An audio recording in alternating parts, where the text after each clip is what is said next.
We have a guest in the house today with us, an ex-broadcaster, a TV presenter, and an actress. She is the person of Erelu Tosin Shole. Thank you. Madam, you are welcome. Thank you, dear. Thank you so much. And on this program, we are a gang of three. That's obvious. You have a Captain Tony here. One of the gangsters. And I call him Alakbama Shisha. He's a captain. He doesn't fly a plane. Oh my Neither God. does he row the ship. And our delectable, Way they call so now. Wow. you're too fine now. Don't know say. Now they take For a me fine girl. You just know say Oh. that drink now one You time. there in Thank my you. house, they say they take me back house. No, Can now you imagine? this Don't boy. mind. How dare you? Don't mind them. Ma'am. How are you, dear? I mean, I love you completely and totally. Now. I just aimed at her. That's a nice one to get at you. Yeah. She Completely just and threw the totally. fly at you. Well. And I'm Auntie Olu. Of course, I know that. So you're welcome, Erelu. Thank you No, so the meaning much. of great. You're very welcome. Tony, thank you. Nice Okay. meeting you. Well, briefly, I'll tell you about the program.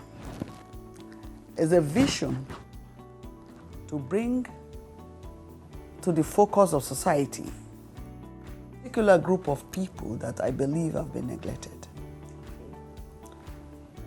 And we've had in the recent times a lot of awareness on widows.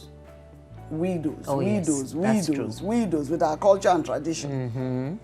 But these particular people, they are there, discriminated against, they are resented, they are called names, they are there with emotional, psychological, and financial problems.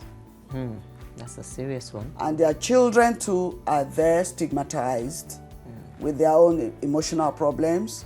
Some don't know their fathers. Whoa. You come across different shades of people with different circumstances. And who are these people? The single parents. Okay. The single parent, you know, there's so many ways you can become a single parent. Oh, yes. Briefly, Oh, yes. the rape victims. There's some women who have been raped and have Raped. ended up having to raise the kids alone. Exactly. And there's some who Separated, have become, divorcees, widowed, some and even by widowers. circumstances, You know, one way or the other. the other. You find yourself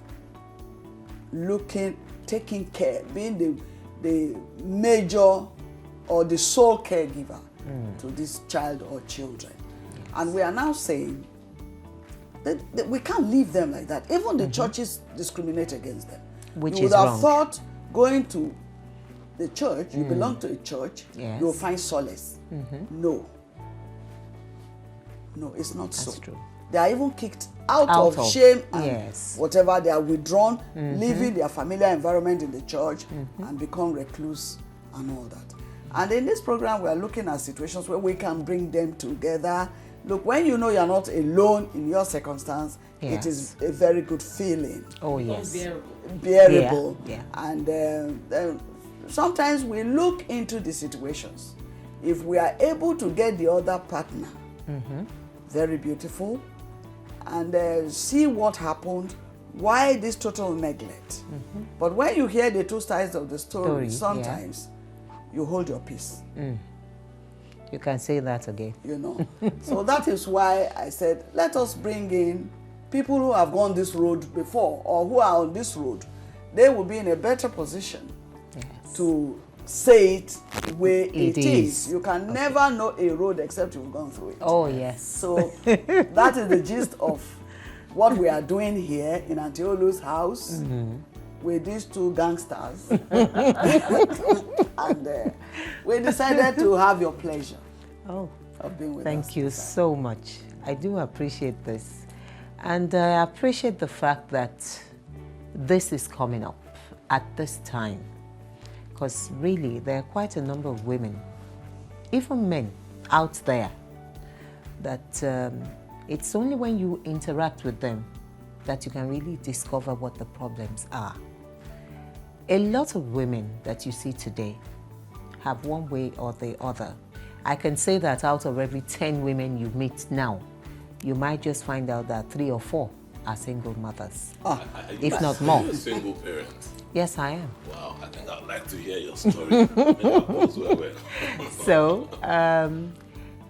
well, I can say that I have been fortunate in the sense that I had certain factors that helped me along the way from the beginning. One was the fact that I came from a predominantly Christian background. I had parents who came from what I can call privileged backgrounds, my 2 parents. And over time, when I grew and this situation came up, as I can just say, when this situation started, myself and my baby's father, we were having a normal relationship, as you would call it, between a man and a woman. What I didn't realize at the time was that the young man had married someone before. Let me tell you how this started so you can really understand what my situation would have been at that time. My grandfather happened to be the reverend of the church, but he was working with First Bank at that time. Now, my father-in-law, as I would put him then, also worked with a bank. He was working with Union Bank. Over time, these 2 people met. They were friends. As fate will have it anyway, years down the line, myself and his friend's son met. Those days, it was quite easy for you to assume that, oh, my friend can marry, my friend's son can marry my friend's daughter, whatever. It still happens. So it was very easy. Nobody really raised a fuss about the relationship, you know. In fact, I wasn't willing to tell them at home that this is the person I'm going out with or this is what was happening. But one way or the other, they got to find out. And sincerely, my grandfather called me and said, "Come here, young lady. What do you think you're doing? You want to marry this young man or what?" No. And I said, well, we're having a relationship quite all right, but I wouldn't be bold enough to tell him that, yes, I want to marry him, or I don't. Now, usually, way back then, they would go to do the normal checks because they find out what the family is like before you get into it. But because of the fact that he already knew the young man's father, it made it a bit easier for them. But what my grandfather did not know was the fact that this particular person had been married before. This young man. Or this young man had been married before. Nobody knew, actually. Yes. Did his family know? Of course his family knew. Okay. They knew. So your side. My side didn't know, but they knew on his side that he had been married before. It wasn't that married before. It was like he was still married. Let me put it this way. Why would I use the term still married? He was a Muslim. Now, as at the time I met him, his parents did not completely agree with his choice of a wife. So there had been a lot of chaos in the family. They were having problems back and forth. By the time I was going to meet him, the woman was no longer in that house. Now, this was the one thing he did not tell me. He told me every other thing. But I did notice that after about 9 months of courtship, his friends, sometimes when we're at a gathering, they want to say something and I see looks, you know, but I didn't understand what was going on. I didn't quite get it. No, I didn't get it. I didn't understand it. And fortunately for him, I did not come out from a background where when you see things, you start probing and checking, which is one of the things the children now will do. So that was maybe what I would call my undoing. By the time the family came forward and said, yes, we want to marry this young lady and all of that, they agreed. We went through the stages of the normal introduction, the engagement, and 5 days after the engagement, I told my father-in-law that I wanted to go see my parents. And he said, why so early? Give it some time. I said, well, I actually want to spend a day or two with them. He said, no, now you're already married as it is. you know the only thing we need to do now is go to church. So you can't start going back and forth. Yes. Get used to the fact that now you're already our wife. And I said, okay. But in a nice way, I cajoled him. And he said, okay, in 2 days' time, I'll ask the driver to take you down home. You can only go for 1 day. You come back the following day. I said, yes. We agreed. So on the agreed date, I went to my parents' house. While there, one of the maids downstairs called me and said, Auntie, there's a woman here to see you. And I was wondering who the woman was. This time I'm talking about, I was like 7 months pregnant already. So I think I just came out of the house. Yes, I remember. I went towards the staircase and I said, where's the person? And she said, she's downstairs. I said, ask her to come up. She opened the door that leads out of the house and I saw this woman standing there, dark woman. And she was peeping. So I said, Madam, come in. What is it? Come. She stood at the tip of the staircase and knelt down. Now, this woman I am looking at is obviously older than I am. So why would she kneel down for me? So I had to encourage her to get up and come up. And the next thing she said to me was, they mustn't know that I've come here, but I had to come here. That man that you are married to now is our husband. That I have 4 children for him. Live. And I was like, what? And she said, yes, I have 4 children. The youngest one is just how many months old? Maybe a year and some months old. He wasn't 2 yet. I said, are you sure? Of course, I was very, very shocked. I was angry. All kinds of things were going through my head. So I asked her to come up. So she said no, that if by chance he comes around and he finds her there, she's dead meat. So I told her, I said, okay, wait. I went inside and made sure that I called my grandmother, who was around at the time. So I had somebody who saw her. And then she left. So I told my grandparents then and my parents that, look, I'm not going anywhere. You will call this man. Let him come here. I want him to explain this to me. I need to know what this is. Of course. Lo and behold, like I said, it was a privileged background, so we had telephones, everything. They also had. So my grandfather picks up the phone, calls his father, and says, can you ask your son to just come? I want to see him. We need to discuss something. I need to see him now. And he said, okay, I'll tell him. He didn't make out that something was wrong. So maybe about 1 hour later, the young man comes around. He struts in and he's sitting down. My dad looks at him and said, you mean you have the audacity to do a thing like this? And you assume that nobody will know? That, now he can understand why something in me was just, hesitant. When they insisted that we go to the church, I said, I can't go to church this heavy. We've done the traditional everything. Let me put to bed. We will go to church afterwards. And believe me, as a person, I would not have forgiven myself if I had walked down that aisle and said yes, without knowing all of this, only for me to now find out later. And as far as I'm concerned, a man who would do that, to me, can do so many other things. Bam. Keep saying it. Deceit is deceit. Yes. Whatever level it is on, it is. Look, there's no platform on which you can serve it that it will taste nice. Believe me. Koda. See, we're not good, not good. I take you here. Who go free talking for Igbo? Until you sabi Igbo, make it be tell this boy. C'est pas bon pour la santé. Anything, not good. So,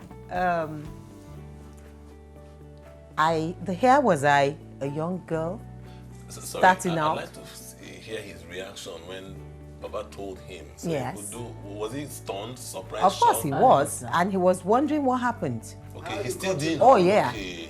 He was surprised. Can you imagine? He didn't believe that You would know. we would find out, because apparently 2 days before that woman came, one or two of his cousins had gone to threaten the woman Very, very that bad don't family. come to that house. So you know that this is the situation now, and you know they never liked you there anyway. So now he has married the person of his choice that his parents are happy about.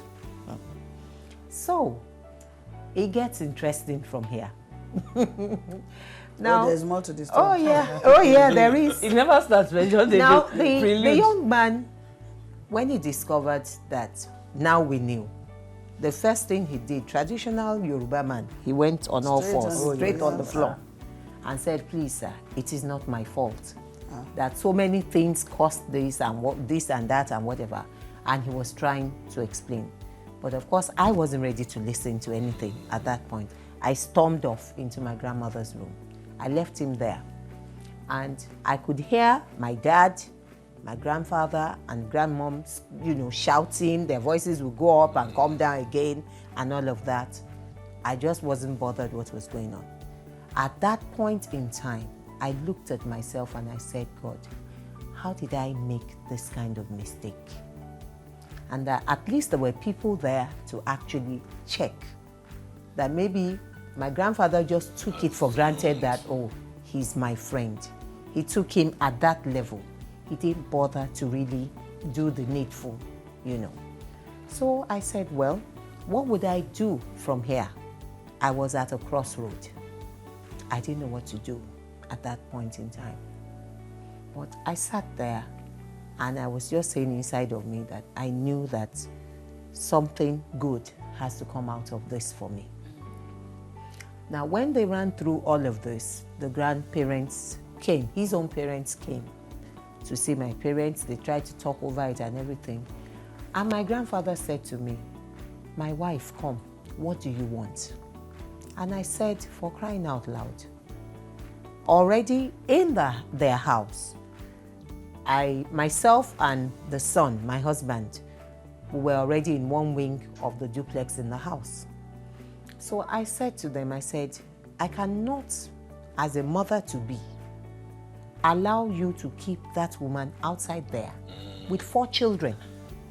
That as far as I'm concerned, that is the height of wickedness. And the old man said to me, are you sure that you want this? What do you really want? I looked at it from the point of, a sympathetic person. Maybe I was in empathy with the woman. I didn't know her. I don't know what kind of person she is. I only just said, look, in that house, I know you still have a 3-bedroom that is vacant. Let that woman stay there with her children. That it was on that condition only that I was going to come back. Now, this is a house that had 2 entrances. The young man in question was an only child. Was the only child of his parents. So there were 2 entrances to the house. So I said, okay, since the duplex is on this wing, I will use this entrance. She can use the other one. I don't need to see her. I don't want anything to do with her. Just sort yourselves out as long as it doesn't disturb what I do here. My oh my, that was my undoing. Yeah, because I insisted that they bring her back to the house. And they gave her There was nothing wrong a with that. 3-bedroom. So you were a woman. She came back. She Yes. came back with the kids, everything. But I tell you, that was my undoing. Because for whatever reasons after that, after like 1 month, my husband started acting funny. Yeah. A lot of things started going on. Yeah, they I don't want just- to go into all sorts of details. So we're But Africans. let me tell you this. Lo and behold, the day I was going to leave that house, I picked my baby. I'd had a son. I picked my baby, and I had to take the railing. I went over the railing on the first floor downstairs no staircase. I jumped with a your baby? Yes. I jumped with my baby to get out of the house. Why At did you 1 do that? a.m., Why did you? a man walks into your room, the father of your baby, your husband, and he comes in with a cutlass that today is when it will happen. I said, no, it will not happen. It's only one story. Not where I'm concerned. And that day, I took that baby, I left that house at about 1:15, and I walked all the way from where the house was in Surulere to my family house on the other side of town. I had no money, nothing with me, just my baby, because I was just concerned about the life of this child. So fear was eroded. That was how I got home. My parents were like shocked when they saw me at this time of the morning. And I said, no stories. This is what I had been going through, which they couldn't believe. I told them. The next morning, my father calls me and he says to me, my dear, yes, this has happened. We have to sort this situation. But the thing is, you still have to go back to that man's house. And I said, okay, Dad, no problem. I didn't argue because you see, traditionally in Africa, that's the bad side of some of these situations. Sometimes people don't want to listen to you. You're talking to somebody, the person is looking at you, but he's not really listening to you. So they can't see or feel my pain or know what I'm going through there. And I was concerned for my child.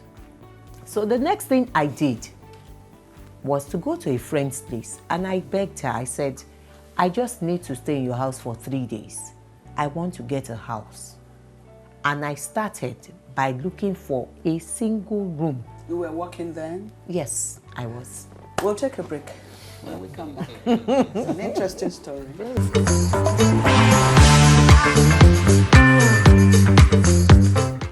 Welcome back. I must tell you, your story has awed us all. And it seems there's not an immediate end to this story. Well, I know that the things we're talking about today, one way or the other, we don't know who we're reaching out to, just sitting here and talking about this. So it makes sense to just let people know these things sometimes, you know. So your because friend you now, begin to learn. So you got that from room. your friend, you got that room from her. Yes, I did. Okay, so We went to see the landlord. In fact, when she heard what had happened in my case and everything, because she was still at my baby's christening, so she was shocked. But she's surprised that that man doesn't seem like the kind of person who can do this. I said, well, since he's done it, what do I do? Do I begin to wait? Say, right now, if it was just me, I could say, let me take a chance. But for crying out loud, this baby means the whole world to me. So I will not take that chance. So we went to see the landlord, paid the rent. She even helped me with 3 months' rent. We paid, I moved in. Now, imagine a young girl who had never lived out of home before. When I say lived out of home, if I go to aunties or uncles, I always had a room, you know, a well made out room to myself. It wasn't the case where I had to share things with people. Toilet and it was wash. a different level. Call you to come and wash toilet. It was a different level. The first 1 week, I almost went bananas. Because they just come and they knock on my door, Coco. Yeah, Coco.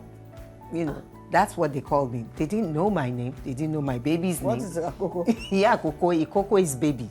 Okay. You know, so Baby they just mother. know baby mother. You know, so they knock and they go, we just want to explain to you. You see, in this our house, we usually in our house. All of us our get house. landlord Yes, get. they will tell you in this our house. We usually sweep this person from this room to this room. You people will sweep for 1 week. This is how we share it and all of that. And it was like, oh my God, what is this? It wasn't like I don't know how to sweep or any of these things, but I looked at the people that I was now going relating to with. now have to live with. From where you were coming from as well. These were the people I would now have to live with, that when I wake up every morning, I will see them on a daily basis. And whether I liked it or not, these were people I was forced to interact with. So it was like dropping me right from the sky into the ocean. I had to begin to learn how to live life all over again, how to relate with people at their level. Yes. Because you see, those people in those kind of houses, they have their own level. And over time, within a short period of time, there were one or two of them who would look at me and they would tell me to my face, this auntie, say, Mama Bomboy, I don't know what they do for this place. So you don't belong to this place at all. Size, not say you two, this you two Oyibo. So even then, they didn't even accept you readily. They didn't, because they could see that I didn't fit in completely. When it came to the issue of washing the toilets and whatever, I would take one look. When I peep at the toilet, the thing gives me shivers. So I would go back and go and ask. I had this elderly woman who was across the house, who seemed a bit friendly when I moved in there. And she now told me, said, look, if you can pay for it, get someone to be washing that toilet on your behalf. And that's what I did eventually. But sorry, weren't you using that same toilet if you had to? Good, very good question. No, I was not. Fortunately for me, there was this church that was down that street, and it was just about 4 houses away from my house. And I knew they had just constructed their toilet and whatever. So I made friends with the people who keep the toilets there. Yeah. I made friends with them. By force. By force. Make I go bath my pikin for their sake. I would give my baby a bath in my room, not outside. I had to begin to devise means of doing such. Give him a bath, get a bathtub, bucket of water, spread, spread a Macintosh on the floor and spread an extra rag on top of it, and then put the bathtub, everything. When I finish giving the baby a bath, everything, I clean up. That's immediately. So unique. That's old Nigeria. Yeah. What about your parents? They never came. For that initial period, They didn't come. my mother kept making an effort to get across, but my dad was like, no, Leave her alone. leave her alone. She has to run through this. But in a way, initially it felt really bad. That these people, I felt neglected, abandoned and everything. But I made up my mind that, well, if that is it, so be it. I'm going to live my life from Carry this your point. cross I just yourself. have to. And I vowed inside of me that no matter what happens, nobody, and I repeat, nobody will make me become what I am not ready to become. I made that subtle vow to myself, and I'm so happy that today I'm still proud to say it. Where were you working at the time? I was working at that point in time. I had started working with as a voice artist with Meditone Studios. Okay. I would just go there, You're recording. do a few voiceovers and go. I had so many agencies I was working for. Okay, so money was So coming yes, in, so I it was. wasn't too difficult. That was how I was So able the to. financial aspect of it was The okay. financial aspect, that first period. But the funny thing was, when I started, this was one other thing that I couldn't understand that happened to me. After I moved into that house, the second month, where I was working, I lost my job. Not because anybody sacked me. The owner of the production outfit passed on. So automatically, I had to start looking for another job. But funnily enough, I couldn't get a job for a long time. Why? For about 1 year. Not because I wasn't good enough. It was just this case of, where are you going to keep your baby? And I say, I could bring my baby to work. And they say, no. We can give you this job, but you cannot bring your baby along. So that was another ordeal on its own. Part with your baby. And you had nowhere to put the baby. So I said to myself, this baby, I'm not going to drop for anybody. I called on a few of my friends. Unfortunately, 1 or 2 of them had gone through some experiences also. So they were able to understand what I was going through. Yes. So what they told me was, okay, this is what you do. Whatever you have, cut down on whatever expenses you're running. The basic things you need to do is make sure your house rent is paid and whatever little you can feed on. You may not be able to buy clothes now. You may not be able to do anything your mates are doing right now, but it will be just for a little while. When this baby starts walking and can do one or two things, then you'll be free. And I said to myself, what are my options? My best bet would be, let this baby, let me know I've achieved something in this period of time I'm outside. And then I keep remembering something my grandmother used to say then, that look, if God gives you a child, it's a blessing. Because know that for that little child you have, there's somebody somewhere crying, wanting to have that same child. Yes. You know, so that always comes to my mind. You know, the values from way back. So I just left the baby. I kept on, you know, taking care of my baby. Some of my friends will come to my rescue. I had a few cousins, some friends, some colleagues in the office that we used to work who would say, okay, you're such a nice person, you're not that kind of person, okay, I'll see you at the end of the month. And really, they will come. So that was how I was able to tide for that period. When my baby turned 7 months, we were sleeping, he just woke up. And the next thing he came down from the bed, and I was looking at him, and he moved towards the central table that I had in the room. He walked towards that table. And I was looking at him that, you know, on the calendar, I had it there, the calendar dates that this boy will be 7 months old today. The very day he turned 7 months was the day he put his foot on the floor and started walking. By the time he turned 1, most of the people around me thought he was 2. Because the way he started moving around, the kind of freedom he exhibited, they couldn't believe it. And at the end of the day, after about 9 months, his grandfather had apparently been looking for us. On his father's side? Yes. Someone now saw me and told him they saw me around so place, and the man came. They couldn't go to my family to inquire after me. So the man came. Was that old man who now went with me again to see my landlord, paid my house rent for another 2 years, and then gave me some money.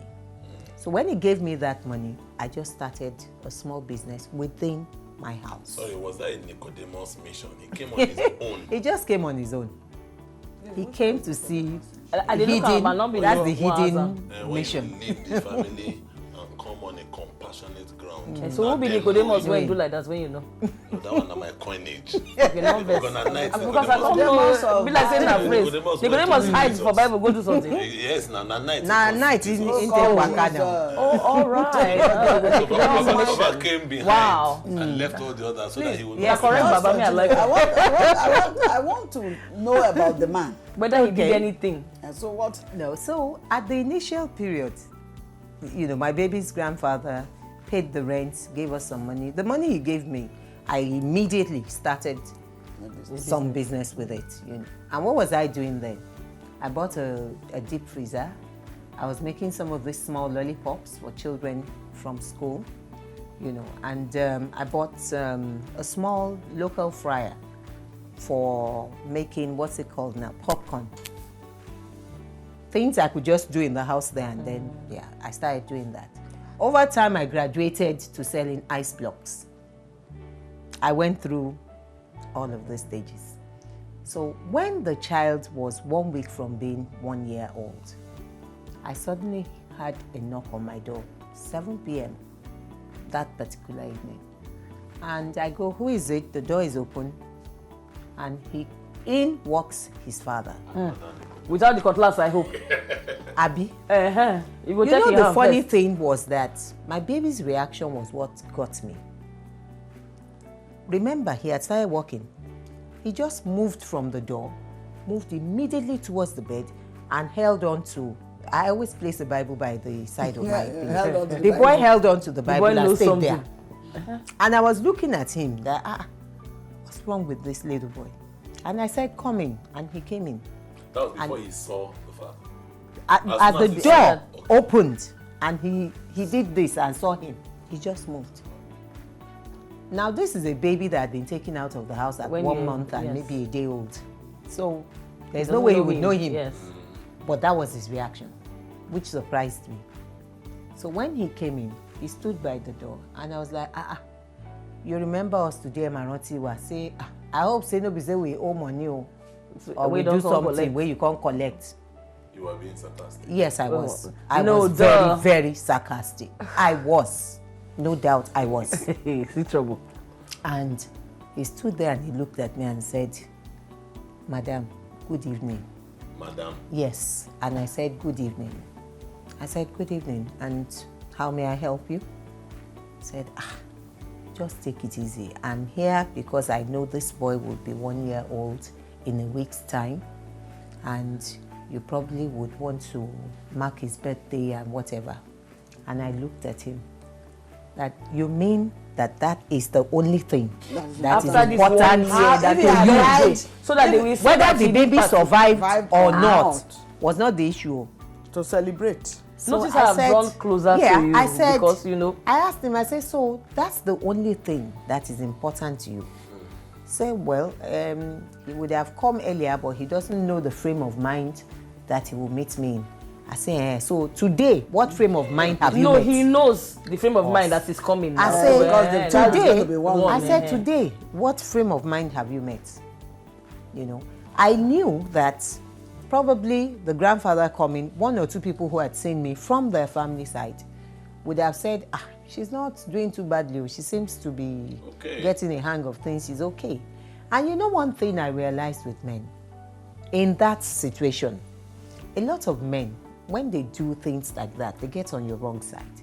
The minute they realize that this woman is still looking as lovely as she used to look, lovelier, and that we're not hearing cries or people complaining she's coming to, because then, you know, the normal thing for a lot of women would be to go around, his family and complain Tales of woe.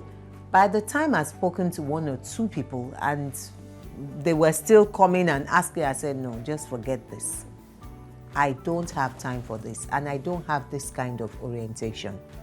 So I just closed that area, which of course formed a sort of block for them because they didn't know how to even come round to see me, what they were going to get when they came round and all of that. And he always used to say something, even while we were cutting, that, if there's anything, you are one person who is so disciplined, even as a young woman. Say your level of discipline, now what? How did you dismiss him that night? With his Greek gifts of, because he was still standing by money the for party. He brought money for the party, which I refused. No, I did not take. And I will tell you why I did not take it. Quickly, before we go on. If a man can leave a child that he fathered for a whole year, he doesn't know what kind of food that child is taking, if he's properly fed, if the baby is sick or anything, he doesn't give a hoot. And the only thing that can register in his head is the boy's birthday party. Then it tells you that there's really a lot wrong with him. Yes. So even if it there's no point. Even if it was just to take get sense. So the jazz said, we'll be back after this break time out.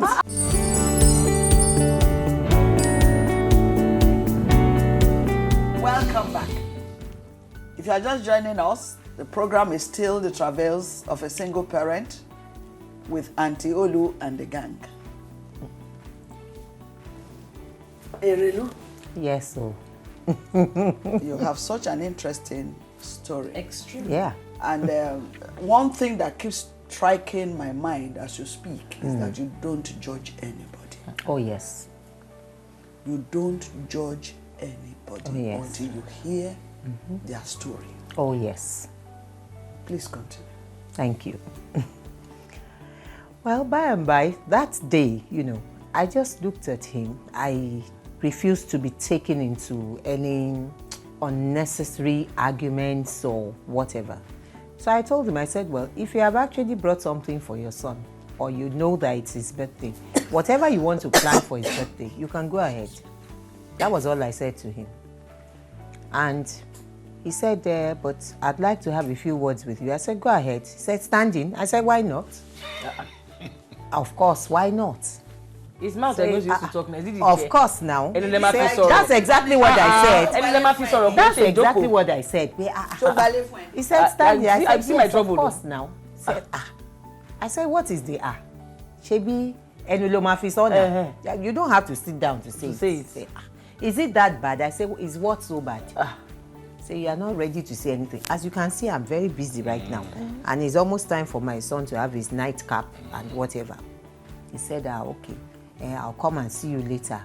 But at least let my father know that I was here. I said, I said, okay. So when you get home, greet everybody for me. He left.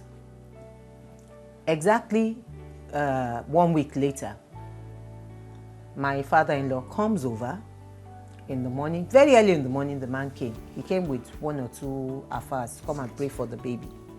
And then brought a ram and said, this is this child's first year birthday. That's his own custom. When he kills one, when the baby is born for the christening, for the child's first birthday, this is his own bit that he must do for this child. It was then that the old man now asked me that, do I have an account for the child or something? I said, well, I do. He said, that's very nice. So that's what I've thought about. Most mothers don't even think about it. Yes. And he asked me which bank and everything. I told him. He said, all right, that he will get back to me later. From that point up till when Alhaji died, that old man made a conscious effort. Twice every month he will come to see us. He will always come to see me and that child.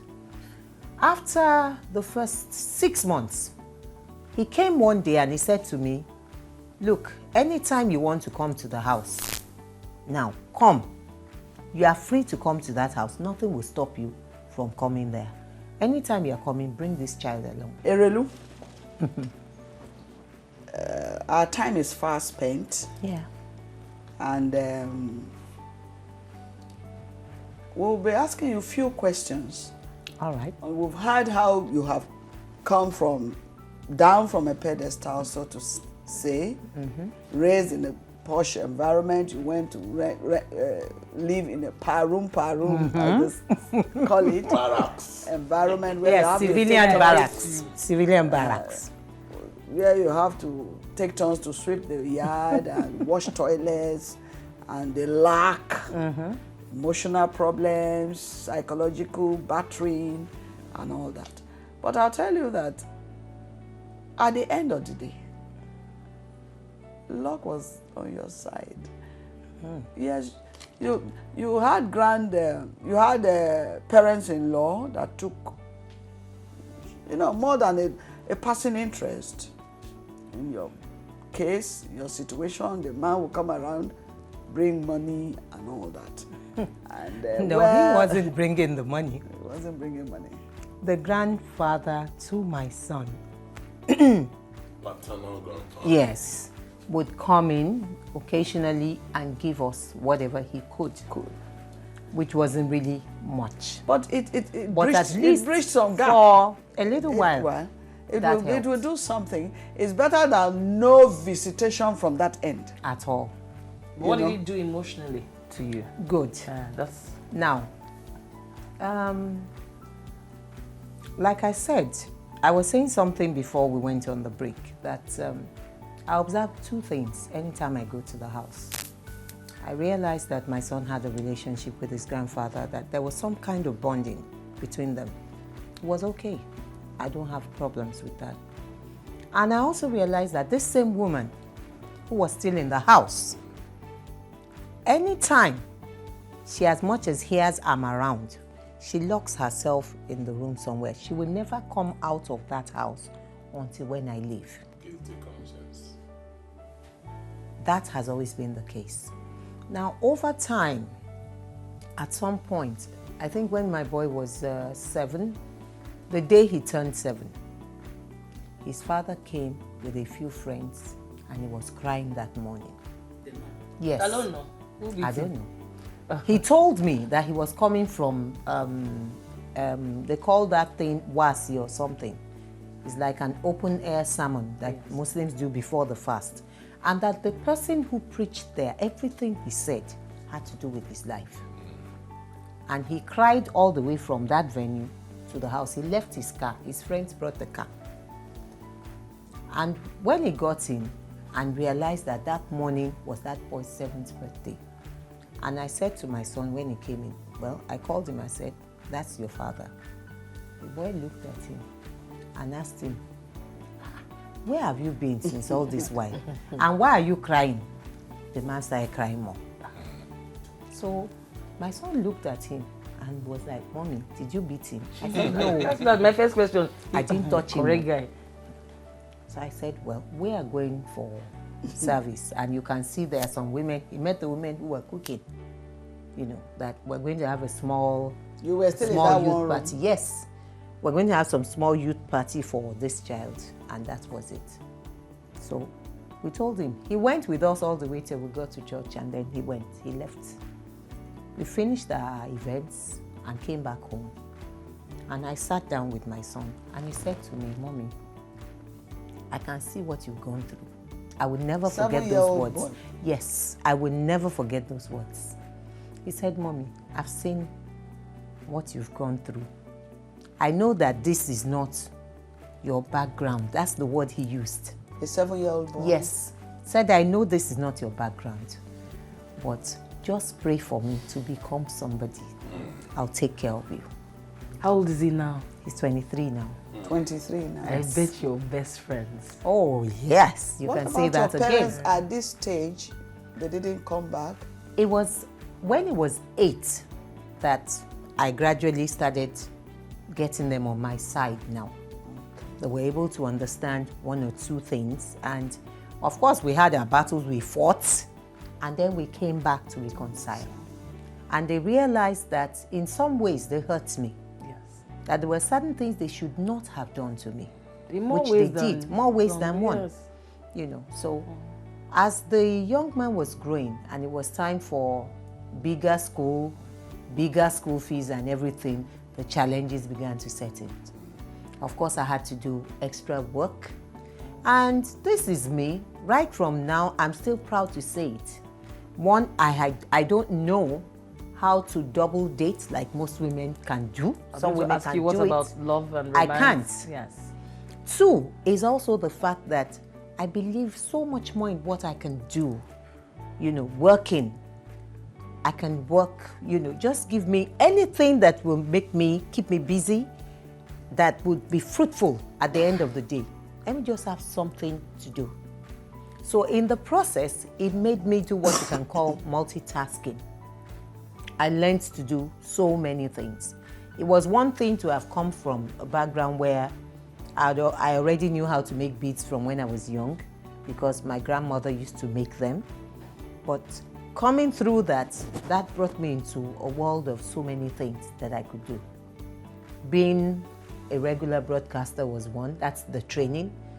Since I graduated from the university with theatre arts as my first degree and a master's in broadcasting, it was easy for me to just use those two, you know, as a leveler, a podium on which to move up, which I did, you know. And multitasking got me into doing makeups and costumes and so many things, all because I was hell-bent on making sure that what that boy told me at the age of 7 must come to reality. So I focused everything on that. Did being a single parent stop you from having another relationship? Well, I Especially since you had a did. son. I did have Okay. other relationships, you know. You said you have 2 children. Yes. The boy is the first child. Yes. I did have another relationship. You know, I went into another marriage and I had a baby girl from there. And between those two, you know, it just so happens that I don't know why I keep getting into mischievous families. Because in the case of the girl, this would be funny. When I had her, my husband's mom, for whatever reasons, she didn't like me initially. And she said to her son, if I let you marry this woman all the way, you people want to go to the States to get married. But if you do that, that means I won't have any rights as a mother. And he tried to make her understand being married to her does not affect you in any way. But I don't know, for whatever reasons, his mom didn't understand. When I had this young girl, the funny thing that happened was that, very unfortunately for me, and fortunately for her, she was a person who was around at the time I went into labor. She just went ahead and discussed with the hospital staff to tell me when I came round, it was a very traumatic birth for me. That the child died. That's what they told me. Please. Look, at this point, look, we have, you will please. I beg you, you will have to come back because we have to round up at this point. I don't know if Captain has any... Yes, I wanted to find out, how long did you stay in that house? Because you said the boy was 7 and you were still, so you stayed 7 years Yes, in that one 8 room? years. I stayed for 8 years. Wow. Before we moved on, before we could comfortably afford To go somewhere. you know. So as I was saying, she was the one who was around then, and she connived with the nurses and a doctor in the hospital where I put to bed to tell me that the child had passed on. So I woke up and they told me, oh, you've lost your baby, whatever, while she took the child and took the child home. Now the funny thing was, her son at that point in time was in the States. When he came back after about 4 or 5 months, yes, he went for this short course in the office. So when he came back after 5 months, he noticed his mom had a nanny. So you can imagine, I mean, for one to go through things like that. The son came back to find out that the mother had a nanny. Yes, who was taking care of a baby. And he asked, and the mother just said, oh, it's one of your cousins who put to bed. Please, we please, lost please. we lost the mother and this is the baby. Can you tell us how you got to know it's your child? Thank you. Now, years I had gone through. The young girl, I had this young girl who was very, very close to me while we were in secondary school. I was in class 5, she was coming into class 1 at the time. And she was quite close to me. You know, we used to talk and everything. After a while, she went to the States. I didn't see her for a long time. And thank God for Facebook. I was one of those people that Facebook did something for. So she went on Facebook, and where she was staying, she ran into my daughter. She didn't know her. She just knew that, oh, she liked this girl. There's something about her she likes. Oh, kindred spirit. That one now she had a regular friend that was a common friend to both of them. So they keep talking about life, what they go through and everything. And that girl came to Nigeria on holidays. While she was here, she came with me to the Voice House one evening. We took pictures and everything. And she took those pictures back. America. Yes. So when she got there was something I told that young lady while I was advising some young people. There was something I told her that when she got back, she related to her friends. And the friend now said to her that there's something familiar about this, that her grandmother had said something to her that sounded like this, that who is this person that said this thing to you? You know.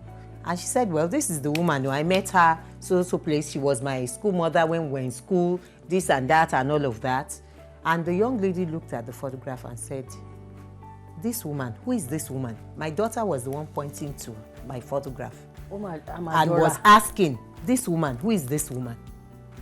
And that one said, that's the lady I said was my school mother. I said, no, I've seen a photograph that looks like this person, though a younger one. And she went back home, searched through the archives, and saw this small passport photograph of mine that her father had written behind it then, I will always love you, and he signed it, you know. And she brought the photograph and compared it to the photograph that my mouth her is friend, to the one her friend had. And she said, If this is the same person that her grandmother was telling her something and she doesn't want to believe what she's saying. So her friend said, what is your grandmother telling you? She said, like she's confessing that she said she did something wrong, that she took her from her mom so many years ago and everything. And the girl said, really, let's go and see your grandma. When they got there and presented the photograph taken here in Nigeria, the woman passed out. How old was this child? Erelu. Yes. Wow. Thank you very much for coming, but you definitely have to come back. Well, Very rarely are we It's shocked a into long time silence, we all have three of met. us, but we are Yeah. I quite haven't now, seen you in a actually. very long Long time, time. yeah. And I hope there will be no disconnection amen. after this. I pray so. And viewers out there, I'm sure you're as awed as I am. You know, I really don't know what to say, but this whole thing is taking a different Turn. turn. And we'll have her back to complete the story. But from her story, you can see that the single woman usually is not an intentional thing. People find themselves in certain circumstances, and you just have to live by it. Oh, yes. Society condemns them. They are judged wrongly, treated badly. But from her story in particular, you may now have a change of heart and attitude towards this group of people.